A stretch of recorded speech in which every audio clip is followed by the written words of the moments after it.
The Cerebral Entertainment Podcast.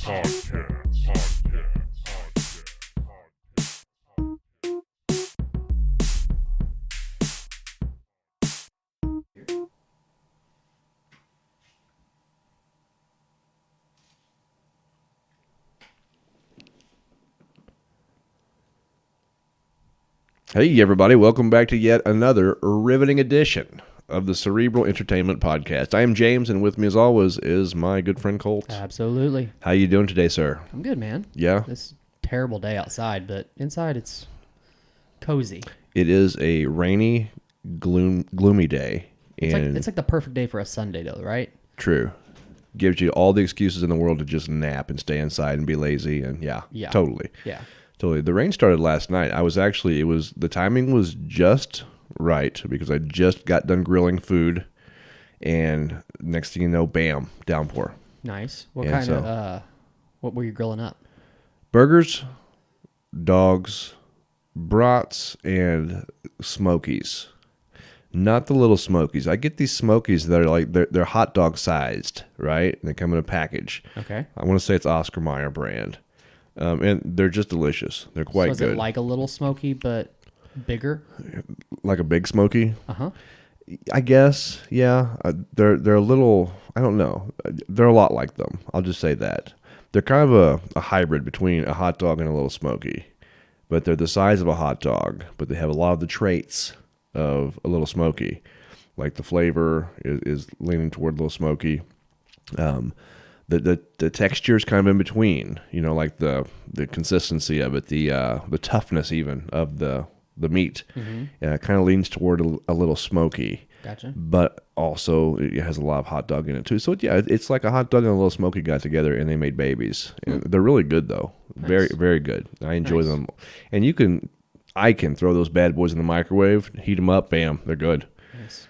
They're better on the grill, obviously, but they're just, it's good meat, man. Yeah. It's good stuff for processed, horse meat, which is what I assume that it is. I mean, is it like made out of hot dog stuff? Like, which is a mixture of a lot of things? I don't know for sure, to be honest with you. Oh, you're supposed to read the packaging before you eat it. I usually do. Like, I will only buy all beef hot dogs for myself. It's the only ones that I like. I don't like regular hot dogs. The all beef, I think they taste better, and I think they're cleaner, as far as the meat sources goes. Mm-hmm. For some reason, Little Smokies, I don't think I've ever looked at to see what the ingredients were. So I may, in fact, be eating like donkey. What? Okay, so a hot dog's made out of like a mixture of a lot of things, right? Most of the time, unless it's all beef, and then it's beef. But then it's beef, so why is it still called a hot dog? Well, why is a hot dog called a hot dog? I don't know. That's my question. Yeah, I don't know. That's another. I'm always interested in like the etymology of words like that, like where they come from. A hot dog would be another good one. Yeah. Because I have no idea.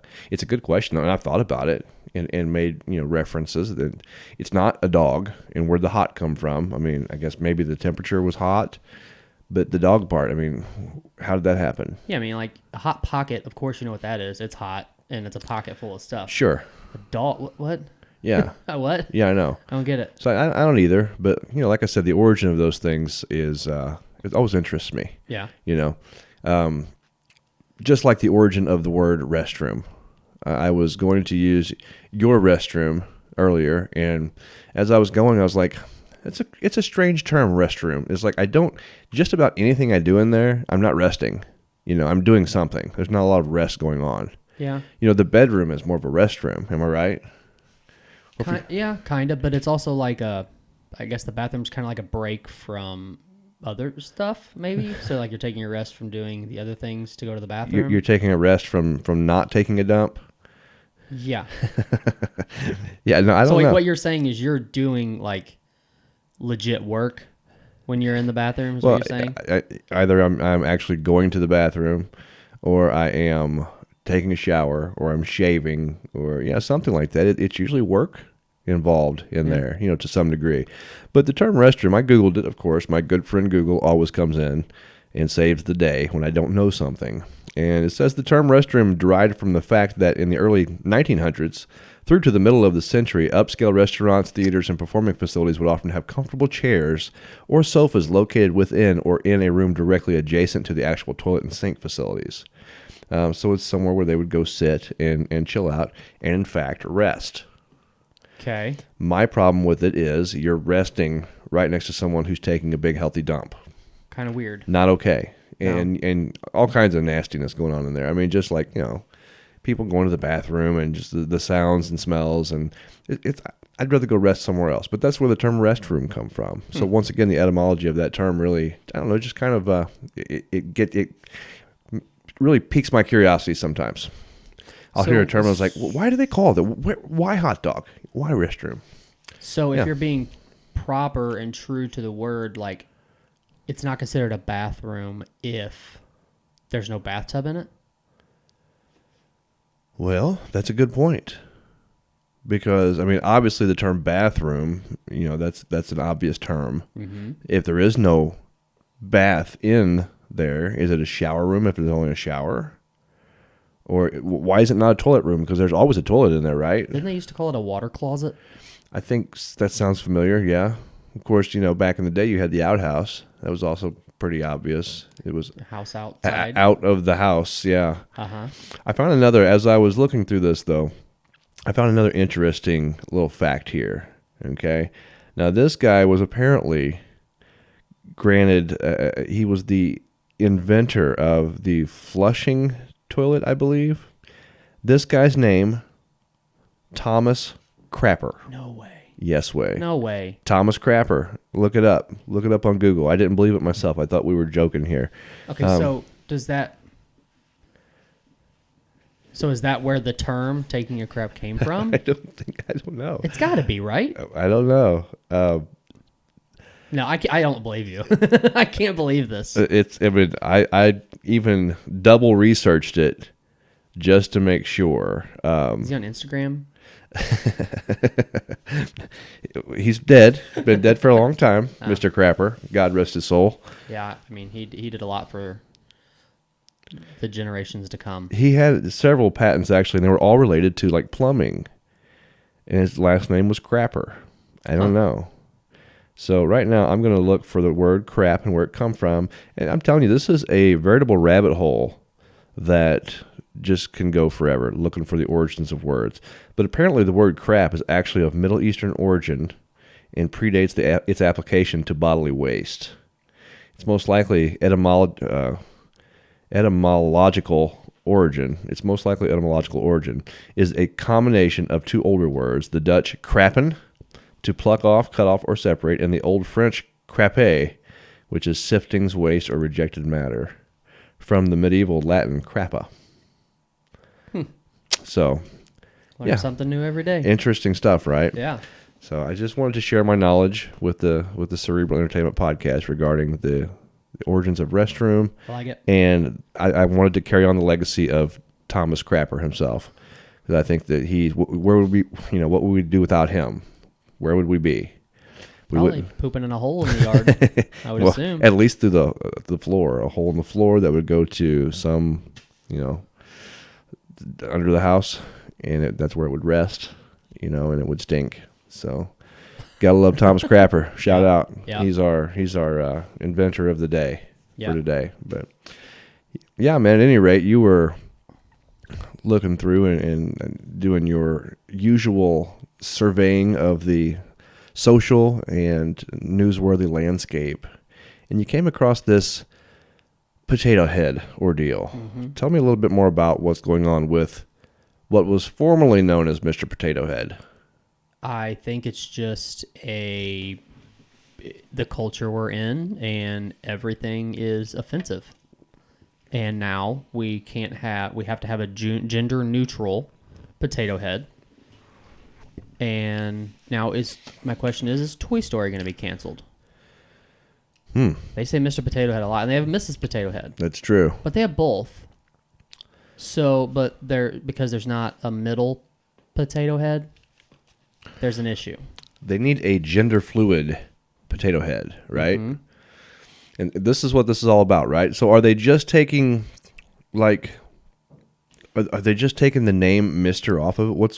Where are we going with this? Are they giving Potato Head a revamping of some kind, or is it just simply the title of the toy?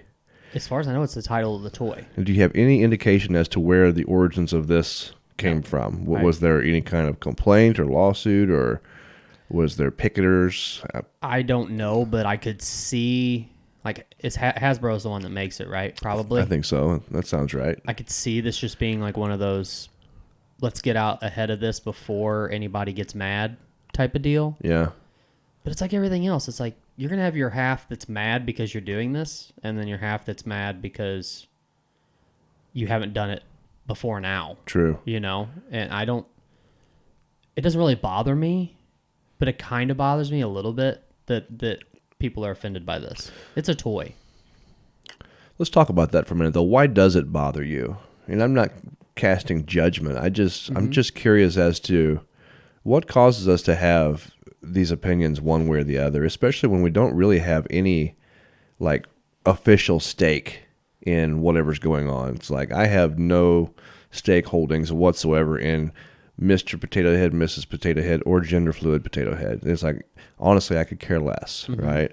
If I don't want the toy, then I'm not going to buy it for my children. Like if I don't think it's an appropriate toy, and I let the market do what it does, you know. And if enough people don't want to buy the toy, then the toy is irrelevant at that point in time. So who cares?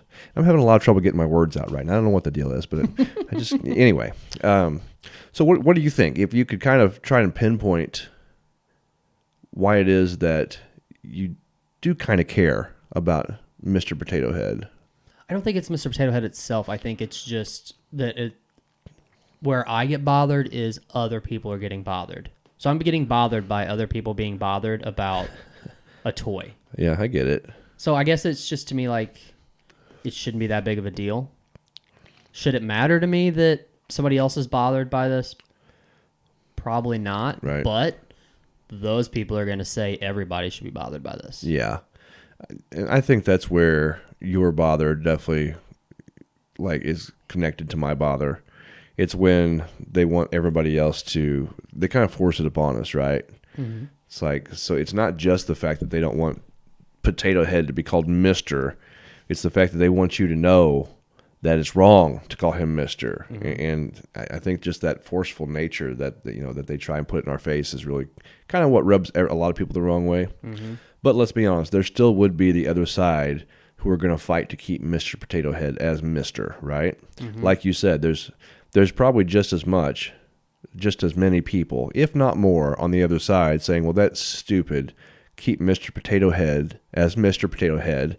There's no good reason to change it. It's not hurting anybody. Show me where on this potato head where Mr. Potato Head hurts you, right? It's just not happening. It's not really affecting anyone. Mm-hmm.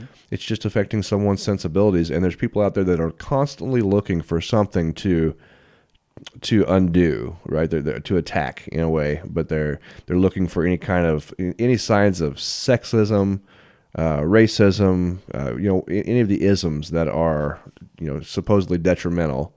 And let's be honest, there have been a lot of things that needed some revamping, although I got to be honest, to call the Washington Redskins football team, I didn't see that one coming. Yeah. That was absolutely crazy.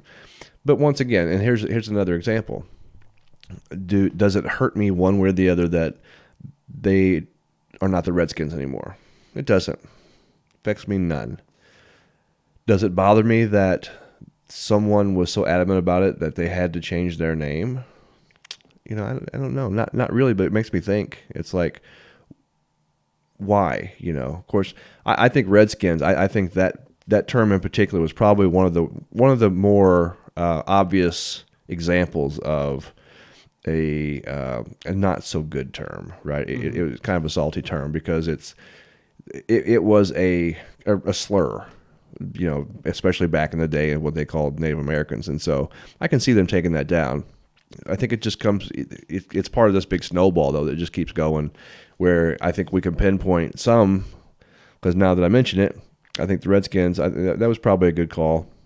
But Mr. Potato Head, probably not. They probably spent so much money on just having to revamp Potato Head, Right. and there's no like taking back the past. I would like to know what the sales on Potato Head are. Like, I mean, at one point it was a very big toy, but didn't seem like it would be now, right? I wouldn't think so. I mean, I don't know. I don't even remember the last time I've seen. Of course, I don't do TV, but I don't remember the last time I've even heard anything about Mr. Potato Head or Potato Head. Right. I don't know. I think a lot about like, is this considered progress? Like something like that. Yeah. Or is Potato Head too minuscule for us to count as progress moving forward? I don't know that it is.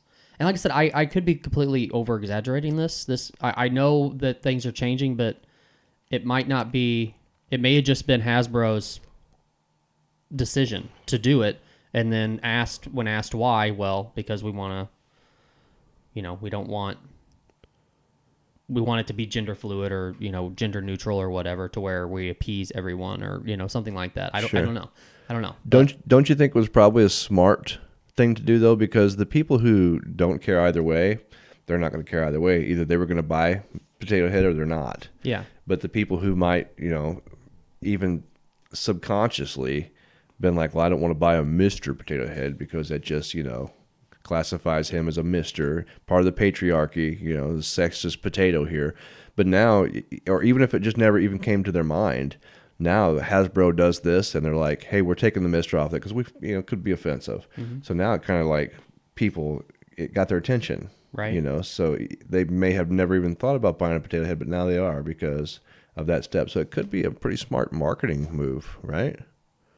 Yeah. I mean, do you think that other brands have done that on I can't say purposely because it was actually a backlash about it, but like the Aunt Jemima thing and the Uncle Ben's and all that happened. Yeah. I guess that's probably close to a year ago now, right? Yeah. It was a while back, but seems like it. But yeah, I mean, do you think that they had any thought when they were changing things that this is a good marketing move? Or do you think it mattered? Well, for Aunt Jemima and Uncle Ben's, I think that was, once again, those were pretty blatant, like, representations of a bad era, right? Right. And probably even worse than the Redskins. Maybe, I don't know. Maybe it depends on whether you're Native American or African American. But yeah, they were pretty harsh representations. So I don't know if that would have been like classified under the same approach in my head as Potato Head, because Mr. Potato Head, really, I mean, there's no like slur, there's no, you have to dig pretty deep, to think that so that's going to offend anybody really. Right. I mean, there are some people out there, your hardcore feminists, your super liberals, they've always got their radar looking for patriarchal terms and anything that might veer anywhere towards sexism or whatever. But you really got to dig deep on Potato Head. Whereas the others, Aunt Jemima, Uncle Ben, those were pretty obvious. So I think they were just like, oh crap. If they didn't get any backlash yet, I don't remember how that came about. Like if someone said, hey, we can't have this syrup named after after Aunt Jemima.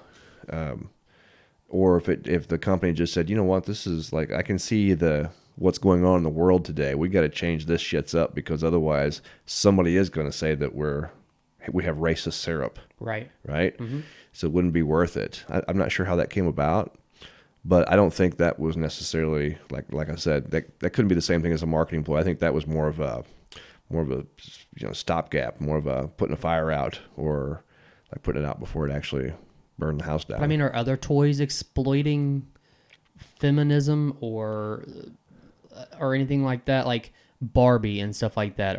Are they gonna have to change? Are they gonna have to go away because of, like, you know what I mean? Like it's full on exploiting women. Look, and you can take the clothes off of them, and all this kinds of stuff. Like, how are they? It's all a matter of like kids. Like, I don't know if these people that are rioting or complaining about this kind of stuff are really looking at it from, okay, this is my kid. I don't want them growing up in a world where this is, this is a thing, or where we have a Mr. Potato Head because that shows this, and we don't want that. We want everything to be straight down the middle, and all that kind of stuff. I think that's all part of this, but I don't know how deep it goes, and I don't know how deep it, like with toys, like who would have ever thought they would have an issue with Potato Head? Yeah. So now like a bigger name like a Barbie or something like that, are they going to find something with that? You know what I mean? Mm-hmm. I don't know. I'm just curious. I think Barbie's a much easier target than Potato Head. Mm-hmm.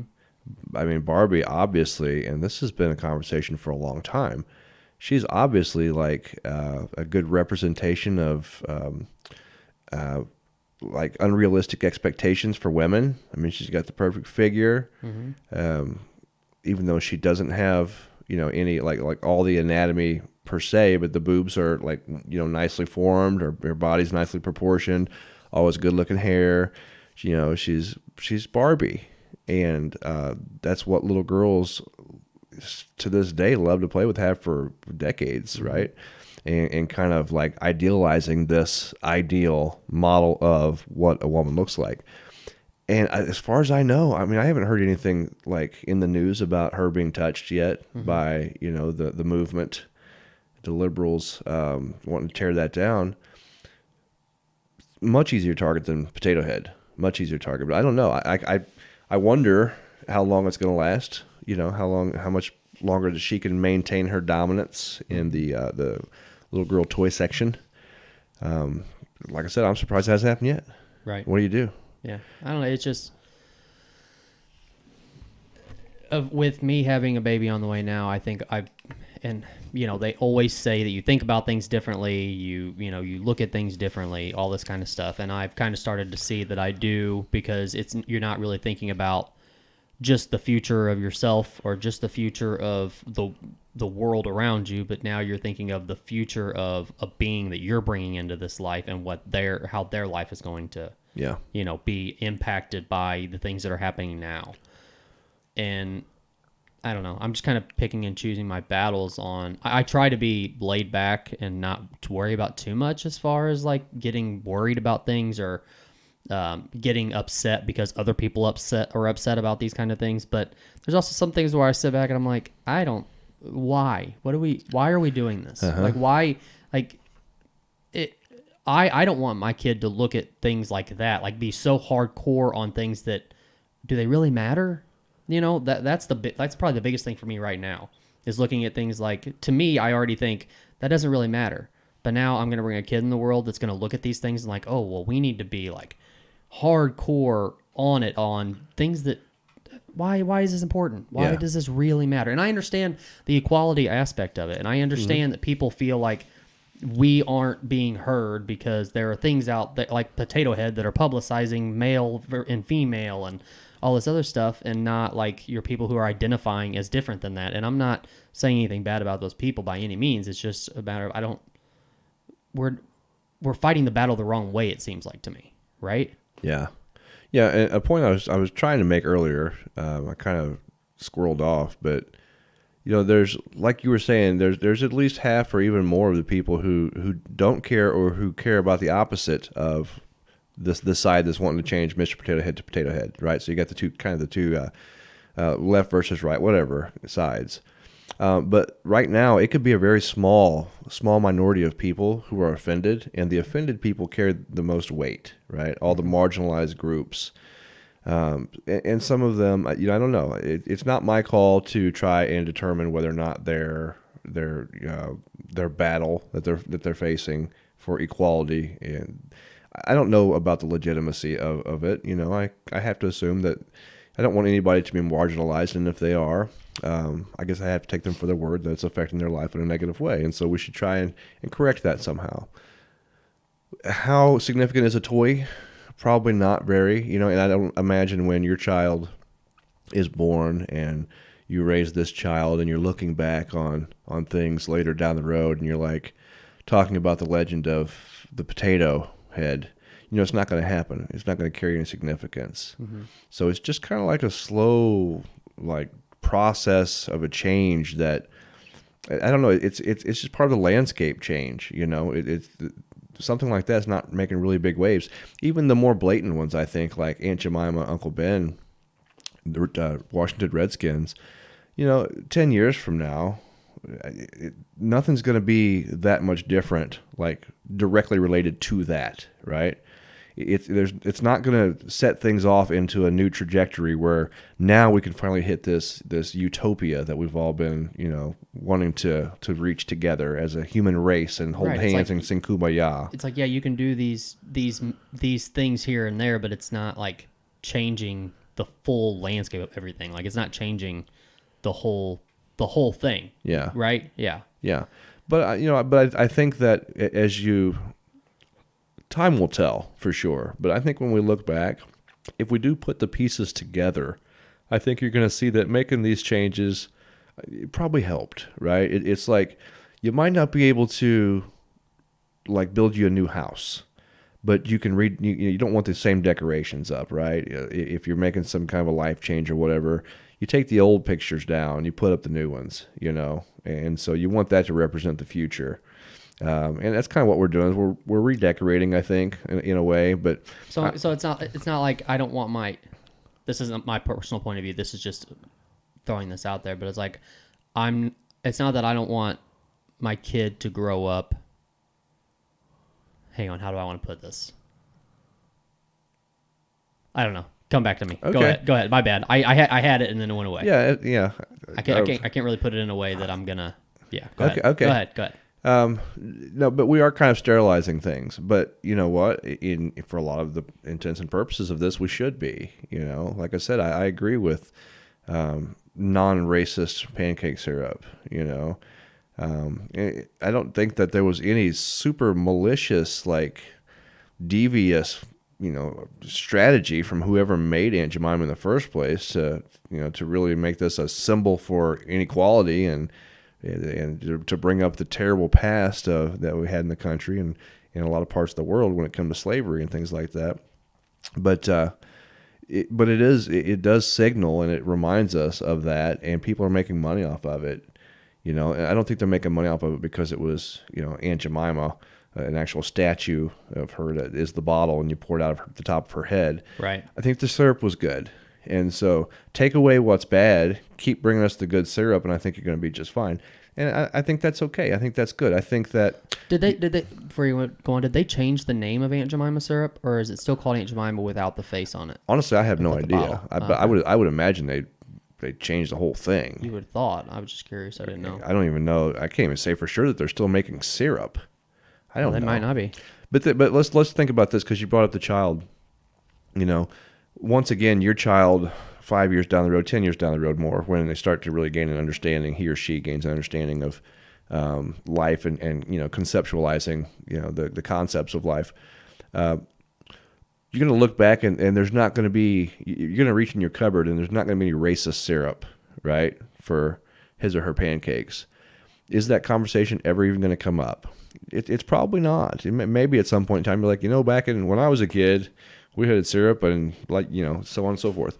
But your child's going to grow up in a more sterilized and more hopefully equalized society to where those things aren't even going to be an issue, right? It's not going to be a thing. Is that what you want? Don't you think that's the direction that you would want your child to not even have to think about that kind of inequality that exists in society? I mean, there's still going to be something. There's always going to be inequality. I don't care. Yeah, right. Especially with class, class inequality will always be there. They just divide us up into races oftentimes just to make it easier for them to segregate according to their will. But I mean, don't you think it's going to be a more beneficial environment for your child to be able to not even have to think about this syrup that has racist connotations? Don't you think we're going in the right direction for that? I get that, but then again, I also, I mean, me growing up never thought about that with Aunt Jemima either. True. You know what I mean? Like the syrup was there, and hey, guess what? It's called Aunt Jemima. Yeah. I don't know what that means. Yeah. And should I have known what that means? Maybe they should have taught me that in school. I don't know, but I didn't, and I don't think it affected my life. And could we have moved forward and that same thing happened to everybody else? I don't know. Yeah. So I guess I could consider it progress, yes, if you're looking at it in that light, but I don't think it had to be done. I guess is what I'm saying. Yeah. And you have, and I'm going to throw out a term here that's often highly overused in my opinion, and sometimes misused term, but we had the privilege of not having to look at that and even know any of the history behind it. Like, I had no idea what was the connotation behind the Aunt Jemima syrup. It never even occurred to me ever Right. until it happened. But that's because I didn't have the history, Yeah, for the sure. cultural history of what that represented. So I would wonder, if it did negatively affect people, African Americans in general, who would look at that and be like, well, that's just a slap in the face, and probably undoubtedly some rich company, probably white owned, were the ones that made the syrup in the first place, making a name. Maybe not, but I don't know for sure, but probably. And so I just wondered if they thought that was a slap in the face, even though it wasn't a big enough thing to like maybe march in protest for. Just like there's African Americans and a lot of people, Native Americans, they carry a lot of generational trauma that happened. Yeah, for sure. We can say, well, it's not that bad anymore. You don't have, you haven't been slaves for this many years, so on and so forth.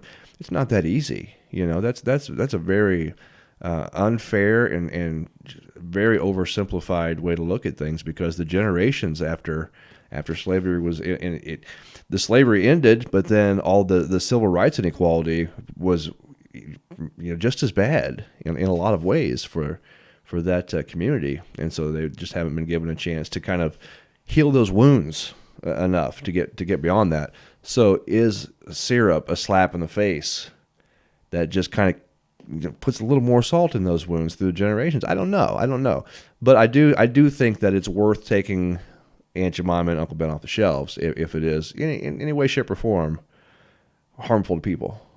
Yeah, I guess the issue I had with it in the beginning was that, like, what's the,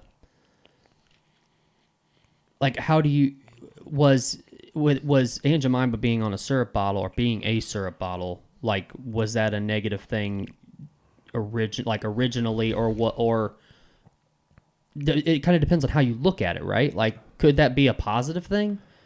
Like, could they be using Aunt Jemima as a positive message somehow, or like putting it in a positive light versus the way they look at it? Like you said, how is syrup a negative thing for, like, using that person as the marketing tool for a syrup? How is that a negative thing? Yeah. Could it be positive? I'm not sure. And I mean, it's not like I haven't really seen marketing for Aunt Jemima that talks about Aunt Jemima herself, right? Yeah. Maybe in the beginning, maybe back years and years ago when it first started, maybe there was a reason why they called it Aunt Jemima, and this is how they portrayed it. And maybe it just moved on through years and years and years, and then they got away from that marketing, and now it was just like, oh, well, it's just still called Aunt Jemima. Yeah. You know what I mean? I don't know what, I would have to research it. Maybe I'm talking out of my ass and I shouldn't be, because maybe there's videos or commercials or something from back in the day that really is racist now. I don't know. Probably, but that was just about everything back then. True. Yeah. But I mean, you bring up a good point. See, the thing is, it's hard. I don't want to sound like I'm justifying it, because I'm totally not. But things were different back then. Mm-hmm. It's like, even if you weren't racist, I think this is actually kind of like what's been brought to light as a problem, is that we weren't sensitive to those things, So a characterization of say Aunt Jemima, it might have been, in a sense, like I say this, with almost cringing, but it might have come from a place of an innocent characterization of, a true to life type of person, or a person that actually existed. Right. Mm-hmm. It was just a characterization. Maybe this particular lady made fantastic syrup, or she was probably a fantastic cook, and there were a lot of, Uncle Ben, probably the same type of situation. So at the end of the day, though, was it malicious, and was it purposefully harmful? maybe not, but what are the actual like consequences of it for people? I don't know, but I just know either way, it doesn't make me any difference whether or not they have, Yeah, I mean, racist. You syrup. said that it was a different time. People can't get away with saying that anymore. I know. Yeah. And I've caught myself saying it, and then in describing situations or trying to explain my point of view on things, I've still said that. It was a different time back then, and it's on anything. It's like especially like comedy. It was a different time when you could have a George Carlin and a Richard Pryor on stage telling their thoughts, whether it was racist or not, they didn't care. It was just the way, things were looked at. And I wonder, were people getting offended by those things and just didn't say anything, or was it just how they looked at things? Yeah. It was just a part of, this is something that happens. People talk about things, and real things, and but I want progression, and I want people to not be offended, but I also want people to not have a reason to be offended. I want a life where people don't have to worry about being offended by things, or their culture being attacked, or racism or sexism or anything like that. Of course, I don't want any of those things. Yeah. But like probably the couple generations above us aren't ever going to understand that. You know what I mean? Like, I feel like me and you are pretty close to having the same thought process on most things, but we do differ on a lot of things too. But like above us is like if like people who are still alive that are older than us, the deeper you go into that, the more people are not going to agree with a lot of things that are happening right now. Yeah. Because of times were different back then. Right. Things were different back then. Yep. And that's the excuse. But it's excuse. That's a loose term there, because it's really, I get it. It's a reason. It's not a justification. I want to make sure that I express that, very clearly. But it wasn't just that it was acceptable. It was the perception of everyone made it more acceptable. It wasn't just that there was no voice yet. It's like the awareness of I guess the true significance or the true harm that's caused by a lot of these things didn't even exist yet. Yeah. I mean, in a sense, right? I mean, it existed. People were being harmed all the time. Don't get me wrong. There was very overt racism and very overt sexism and things like that was very harmful. But for like a lot of like the characterizations of things, and I was thinking about the Three Stooges. They used to have that cook in the kitchen sometimes who was African American, and he was like very stereotypical, like an Uncle Ben type of character, and he was very funny, and people just thought it was funny because he was playing a character. But I could see that being canceled now because he was characterizing something from the past that was very negative, and very, once again, stereotypical of the culture back then, which was overtly racist. And I don't think they did it for the reason to be racist. I don't think some writers for the Three Stooges say, hey, let's get together and make this skit because it's going to be so funny, it's so racist, you're not going to believe it, we're going to knock your socks off. I think it was just a characterization that was inherently racist because that's just how things were, and you didn't know. I actually saw a post not too long ago on Facebook that said if you were born, I think it said 2 or 3 generations before, might have been more than that, might have been 4 or 5, but if you were born then, you'd have probably been racist too. It's just how it was. I mean, it's just how it was. Right. But different times. But they also like, they didn't really consider it racism, right? Like the word racism, what we would call it now, they don't really consider it that back then. And that's a good point too, because I'm not saying that everyone would have been racist. Once again, definitely not justifying it. But like the way that we define racism now, because there's just a lot that falls under that term now, as far as racism.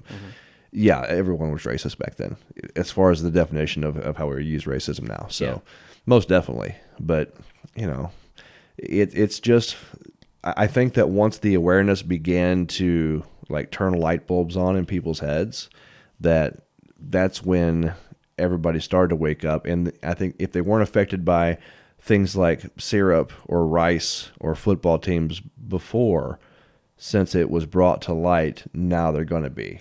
It's like, And I mean, hey, I guess it's not a bad thing for like, especially because major brands are being affected by this kind of stuff. Like Hasbro is a big brand, a major brand. Like, who makes Aunt Jemima?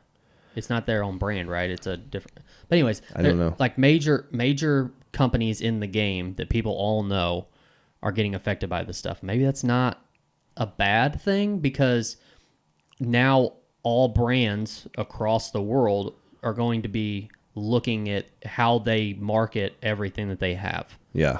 And maybe if it may take deep research to find things, but people are out there looking for things. Mm-hmm. They're doing that deep research to try to tie this to this to this to get your stuff off the shelves because I don't like it.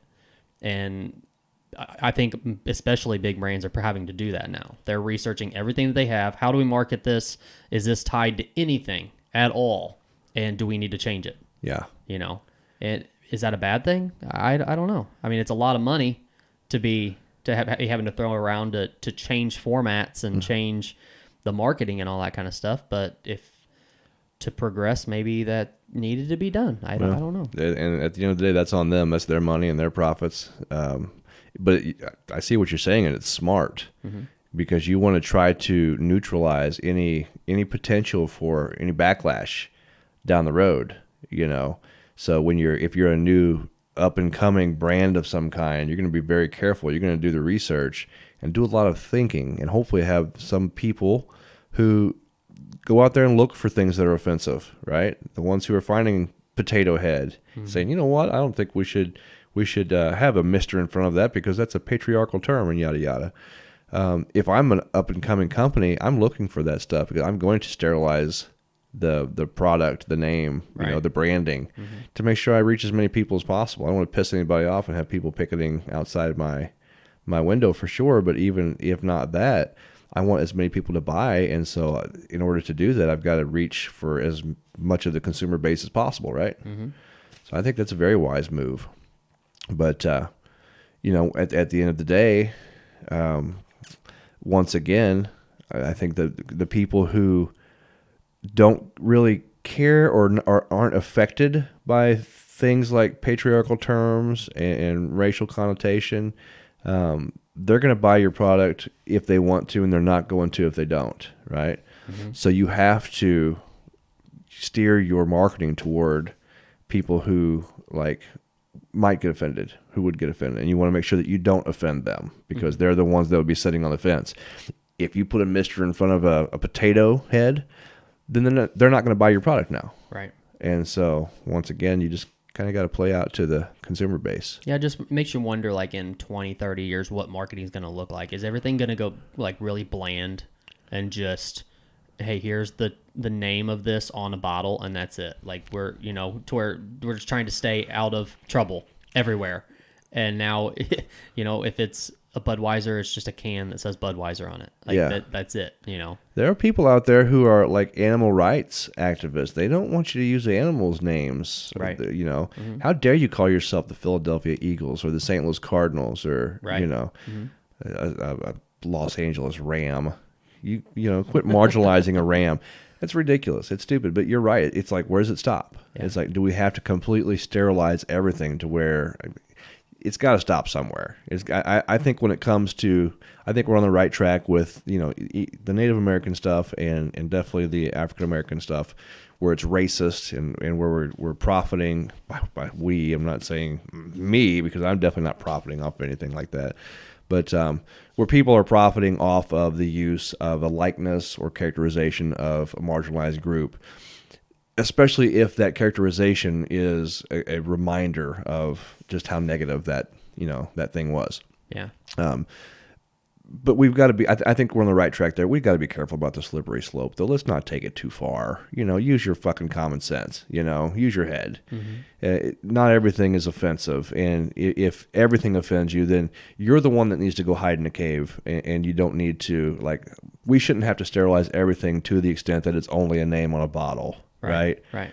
At the end of the day, though, to be honest with you, I mention this probably maybe a little too often, but let the market do its job too. If you think something is not right, or if you don't like the connotation, if you don't like the packaging, if you don't like the characterization, don't buy it. Tell your friends and family not to buy it and tell them why. I don't even care if you make a social media post and do that, But I think the way that people come about it, kind of like what you said earlier, I think the way they come about it rubs people the wrong way. Even people who would otherwise, I think you and me both, I think you talk to me about it. And if you got a good point, I'm on board. Mm-hmm. It's like, okay, I get that. That makes sense. Right. And I will continue to have an open mind like that.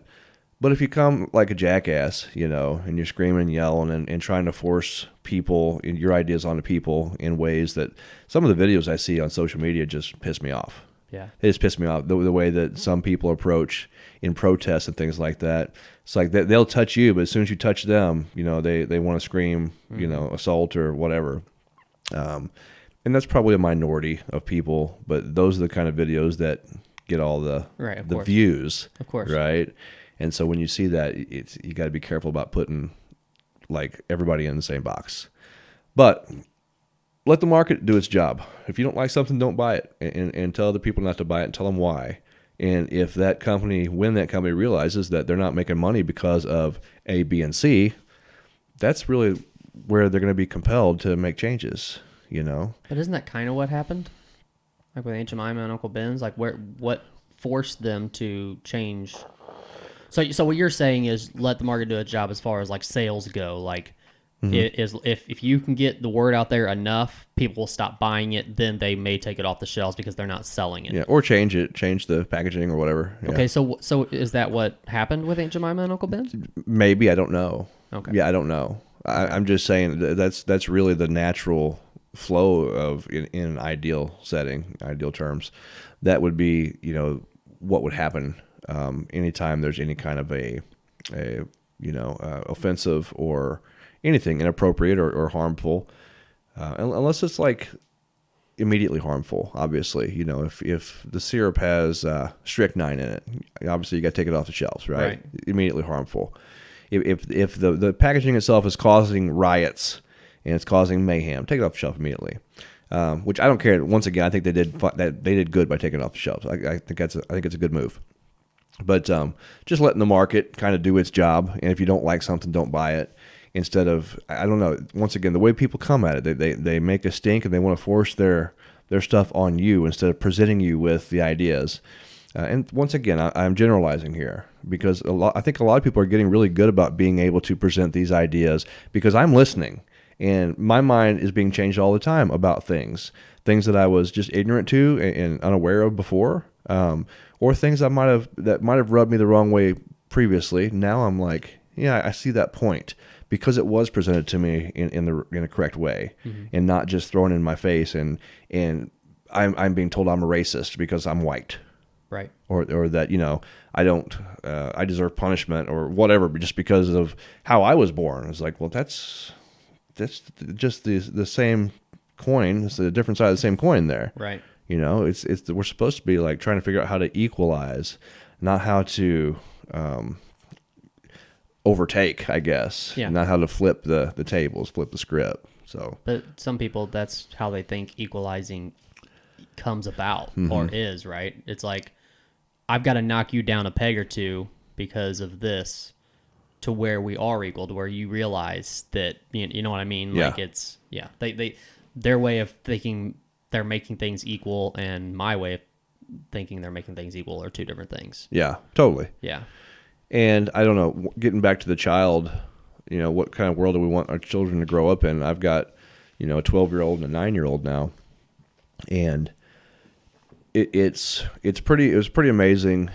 And this could be, I'm going to ask you a question here. If I can develop it correctly, but it was pretty amazing to see and to continue to see how my kids don't even notice the differences in people. Like, not really. Yeah. It's like, I never even heard my kids talk about someone of a different color until they were, Kayla, when she first said it, she was probably, I don't know, maybe 10. So just a couple of years ago is when I noticed that she actually noticed that there was a skin color difference. I thought that was cool. I liked that. Just that it wasn't a deal, right? But I did hear somebody the other day, or I actually read it, I believe, where they said, you know, we're not trying to seek color blindness. Like that's not the goal. The goal is, you know, to acceptance of the differences, and I totally agree with that too. You know, I can see that. So I was just kind of wondering if you had any opinion on. Do you think it's better that we don't even notice like differences, whether it be skin color or cultural or whatever? We don't. It's just kind of like, oh, yeah, that wall's blue and that wall's gray. It's just how it is. We don't even really pay attention to it. You know, it has as much significance as hair color. It's like, yeah, that person has blonde hair, that person has brown hair. It's like we don't even really like. It doesn't like strike us. Like right now, if you see someone who is in like traditional African type of garb and they're walking through Walmart here in town, they're going to stick out, right? Because that's not something we see here in this part of the country, Right. This part of our state. If you're in a different place, like in a city, it's probably pretty normal, right? So do you think it's better that it's more normalized for the children's sake, for your child coming up, for my children, that they don't even notice the difference, or just that we, you know, see that person, they do stick out and we talk about those differences? Oh man, that's a hard question, really, right? Yeah, it was on the spot. It makes sense. It makes sense equality wise that you would want to just not really see a difference. You just, yeah, okay, you're black, I'm white. So what? That don't mean, you know. But that's tough. I guess you would have to get so far in the future to where, for things to be comfortable, to where you don't have to explain the why anymore. Yeah. Like you don't like. I think it's important to know the cultural differences and stuff like that. But I think the further in the closer we get to equality and get to where we don't really see people differently, then the less we're going to have to explain what the cultural differences were in the past, like good or bad. Yeah. Either way, right? Because at that point, everybody just kind of looks at each other like color doesn't matter. Yeah. Race doesn't matter. You know, whether male or now the male or female part gets a little tricky because you know what I mean. Yeah. But I don't know. That's a hard. Personally, you know, I agree. I think the male female is the more trickier subject, which I don't disparage anyone for what they do, for who they want to be, whatever. I just like the differences myself. Right? I like male and female differences, right? Mm-hmm. That's just what I'm comfortable with. That's what I'm used to. That's what I want for me, you know. And anyway, but I can see, like, I think what you're talking about down the road as far as race and culture is concerned is integration. Like, because you say further down the future, we're going to be able to do that because we're going to be more comfortable with each other. I think integration is going to be a major player in that. And I think you're absolutely correct, because I see in the future, and a lot of futurists, I think, see it the same way, is there's really not going to be such stark racial differences because there is going to be so much interracial, sex. There are going to be a lot of, interracial relationships, Right. breeding, I guess. We're going to cross paths more and more. Matter of fact, and I don't have the numbers, so I just in passing mention that I've read something about how, like, Caucasian white people, obviously, I think they're not going to be a minority or a majority anymore in the country. I want to say in the next 10 years, something like that. But I read something else that said it's not even really going to be like a thing like down the road, right? There's not going to be like this pure white or pure black or pure anything, the further into the future we go, it's just going to be this integration of a race. And that's kind of neat to me. That's kind of interesting. Like, I'm okay with that.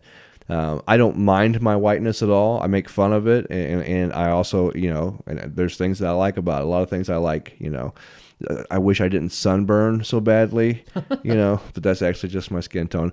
I'm fine with the way that I was raised in my culture and things like that. There's some things I, obviously wish we could change, but I think that goes with any culture. But I think it's kind of just a neat idea that, down in the future, if we make it into the future and don't blow ourselves up with a nuclear bomb or something, I think it's a neat idea, a fantastic concept that we're just gonna like integrate into this, the human race, right? Right. There's not going to be these stark differences. Right. And of course, the reason for the stark differences before was the separation. And there's not much separation in the world nowadays. It's like I could get on a plane tomorrow and be in China by, just a matter of hours. Right. Right. Or anywhere else in the world. And so that separation is no longer really the only separation issues we have now is how we separate ourselves, just by choice, I guess. Which but time's gonna change that. Yeah. Over time. Things are gonna happen in the world, whether it be natural disaster, economic collapse, and it may be good stuff too. Some good things where people will integrate into super cities where technology is just like makes life enriched and so much better in so many ways, and so there would be this migration to these super cities, and people will thrive there, and the economics and the health of people will just flourish. So I think that once again, the separation is going to decrease over time, and you may have pockets here and there of resistance to the integration of cultures and races, but for the most part, it's going to be like this one big, huge conglomeration of just people. Which I'm kind of surprised hasn't really happened yet. Like, I mean, I'm sure something like that definitely takes time, like a lot of time. Yeah, a lot. But I don't know. I guess I don't know. I guess I'm just kind of curious. But it seems like every chat that we do now, somehow I can pull like a Black Mirror episode out of it. It's awesome. Yeah. I've just been sitting here thinking while you've been talking about like different things, like the whole Aunt Jemima and Uncle Ben's thing. Like there was a Black Mirror episode a season or two ago where it was like they had a contact in their eye that like showed them all, different things, almost like a computer screen in your eye and stuff like that. And like it could be a Black Mirror episode where they're like, it's like a contact or something like that, but it kind of, you see things the way that you want to see things. So like, even if you walk into a store and you have an Aunt Jemima bottle there, but that's considered racist, that contact shows you it in a different way or something like that. You know what I mean? I don't know. I just spitballing ideas that Black Mirror can steal from me and make millions of dollars off of. Right. I like it. I would like to have some more. I love those conversations, just futuristic conversations about what could be. And Black Mirror's on point for that. But there's some other people out there, some futurists who like to just concentrate and focus on, possibilities for the future and the kind of technologies and just the ideas that might come about. That's pretty interesting stuff to me. And so I definitely wouldn't mind having some future conversations regarding that. So keep spitballing ideas, and maybe Black Mirror will buy some from you, actually. Think? Even if they just give you a little bit. I mean, I'd take a little bit. Throw me a bone, man. Yeah, right. Just give me something, please. Right? I'm begging you now. I'll take these cheeseburgers. Just give me something. All right. All right, man. Well, yeah, good talk. Absolutely. And new setup with the chairs. I'm loving it. So I do like it. I do too. It's comfortable, and I like the swivel. It's just laid back, man. It's nice because usually you're more, you got to be all up at the table and making sure that you're leaning forward and playing with the stuff on the buttons and the mixers. No, this is good. I like it. So yeah, for sure. All right, man.